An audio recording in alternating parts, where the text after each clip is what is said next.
সন্দেশখালি নিয়ে মমতা নীরব। লোকসভা ভোটের আগে বিজেপিকে লোপ্পা হাফহুলি তৃণমূলের। রেশন দুর্নীতির তদন্তে সন্দেশখালিতে গিয়ে হামলার মুখে পড়েছেন ইডি আধিকারিকরা। হামলা, হেনস্থার মুখে পড়তে হয়েছে সংবাদ মাধ্যমের প্রতিনিধিদেরও।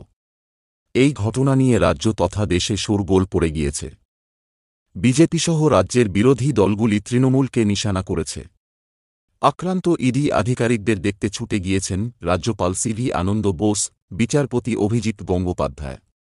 বিচারপতি অভিজিৎ গঙ্গোপাধ্যায় এদিন একাধিকবার রাজ্যের আইন শৃঙ্খলার অবনতি নিয়ে সরব হয়েছেন। রাজ্যপালের দৃষ্টি আকর্ষণও করেছেন।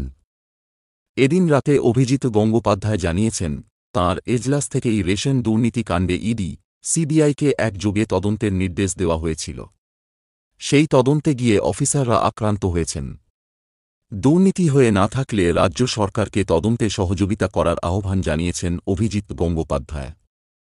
এদিনের ঘটনায় দেশের কাছে বাংলাকে লজ্জিত করল বলেও উপলব্ধি তাঁর। যদিও অভিজিৎ গঙ্গোপাধ্যায়কে বিজেপি নেতা বলে কটাক্ষ করেছেন তৃণমূল কংগ্রেসের এক নেতা। বিজেপি পরিকল্পিতভাবে এই ঘটনা ঘটিয়েছে বলে দাবি তৃণমূলের। তৃণমূল কংগ্রেসের নেতানেত্রীদের কথায় যে বিষয়টি উঠে এসেছে তা হল, রাজ্য পুলিশকে আগাম কোনো বার্তা না দিয়েই এদিনের অভিযানে গিয়েছিল ইডি।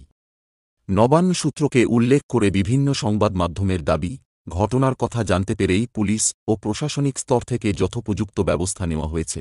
যদিও ইডি আধিকারিকদের উপর হামলা, গাড়ি ভাঙচুর, সংবাদ মাধ্যমের উপর আক্রমণের ঘটনার নিন্দা বিরোধীদের তরফে করা হলেও শাসক দল মুখ বাঁচানোর রাস্তা খুঁজছে। অন্য রাজ্যে গিয়ে সিআইডি আধিকারিকদের আটক হওয়া, নিগ্রহের উদাহরণ তুলে ধরে বিজেপিকে নিশানা করাতেই ফোকাস করেছে তৃণমূল। অবাক করার মতো বিষয় হচ্ছে মুখ্যমন্ত্রী তথা রাজ্যের স্বরাষ্ট্রমন্ত্রী মমতা বন্দ্যোপাধ্যায়ের নীরবতা। রাজ্য পুলিশের সোশ্যাল মিডিয়াতেও এদিনের ঘটনা নিয়ে কোনো বিবৃতি দেওয়া হয়নি। ইতিমধ্যেই রাজ্যের বিরোধী দলনেতা শুভেন্দু অধিকারী সহ অনেকেই দাবি জানিয়েছেন কেন্দ্রীয় সরকারের কড়া পদক্ষেপের। তৃণমূল কংগ্রেসের অনেকেই মনে করছেন শাহজাহান শেখ ও তাঁর অনুগামীরা এদিন যে কাণ্ড ঘটিয়েছেন তাতে আখেরে তৃণমূলের বিড়ম্বনাই বাড়ল। এই ধরনের ঘটনা সাধারণ মানুষের মধ্যেও বিরূপ